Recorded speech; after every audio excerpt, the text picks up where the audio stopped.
So, more studios these days are taking a no tolerance approach to cheating, and while some say it's a little too harsh, I say there just aren't enough developers doing it. Nothing can ruin a game faster than somebody using hacks or cheats. A few months ago, I posted up a video that was about a game called Reign of Kings, and I was addicted to this game, and I put so many hours into it. It got so bad there were actually a couple of days where I called into work and I was just spending the day cutting down trees. It was like the dumbest thing ever, but I could not get over it. I was just so into it, and I had to stop playing that game completely, all because of cheaters and hackers. And I don't run into a lot in most games, and maybe it's because this was like an indie type dev working on it, but that game was just ridiculous. And I'm not the type to, call out somebody for cheating, just because you get killed, just because you get your butt kicked. You'll have people, if you do really good into a game, they'll be like, you're using, aimbot or something like that. So, you kind of take that as a compliment. I'm not, into calling everybody a cheater just because I'm getting murdered. But these were obvious cheats that people would be flying around in the air, they'd be invisible, and then, laugh about it and basically brag that they were using hacks.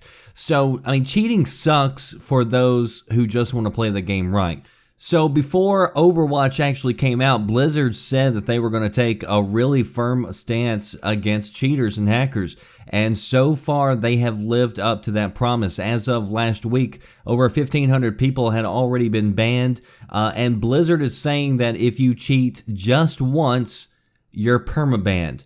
And it's really funny because there's actual forums that you can go read where these degenerates hang out, and you can go enjoy the taste of their tears because they can't play the game anymore.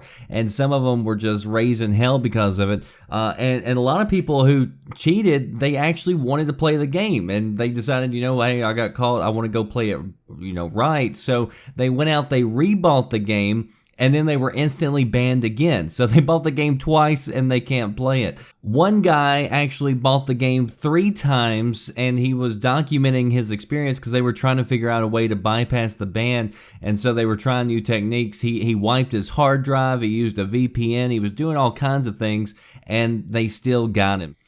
So I say once and done is fine. Some say, you shouldn't be permabanned just for one time. One time you screwed up. It wasn't like you screwed up, like you made some innocent mistake. You knew the rules going in. You had to, go download something or get some program in order to make this actually happen. So you knew what you were doing. So screw you, buddy. I really don't even see the joy in knowing that you have to cheat in order to get ahead in a video game of all things. If you were making money with it, yeah, I can understand the temptation there, but my God, it's a video game. So if you're like using code that the devs put in like on a campaign to give yourself, God mode or invisibility or unlimited, weapons, things like that, and you just want to have a good time, I don't care about that. That's totally different. I'm talking about if you're on an online server and you're using the servers from the devs and you're on there trying to cheat, I say good riddance. And so Blizzard has got a lot of good feedback over this harsh stance, and it looks like others are starting to follow suit.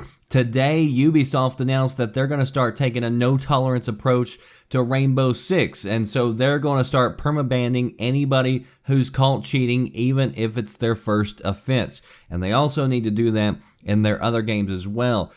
And so all I can hope for now is that more are going to follow suit. PC gaming kind of gets a bad rep because primarily people who don't PC game a lot, they have it in their heads that you run into cheaters all the time.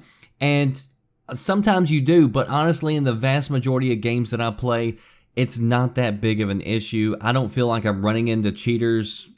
A lot of times I'll play for weeks and I don't feel like I'm running into cheaters. Most games have good anti-cheat software built into it. Like I said, Reign of Kings was like the biggest game that stood out for me that it totally ruined it for. But again, that was like a lesser known dev. But when the punishment is this severe, then honestly, I think it'll discourage others from risking the money that they threw down for the game in the first place. And you can only clean this up even further from here. So what do you think? Is a permaban for cheating only once too harsh? Or do you think like me and want to see more devs use this approach. That does it for me, The Red Dragon. I'll see you next time. Thanks for watching. Are you listening? Damn. Yeah.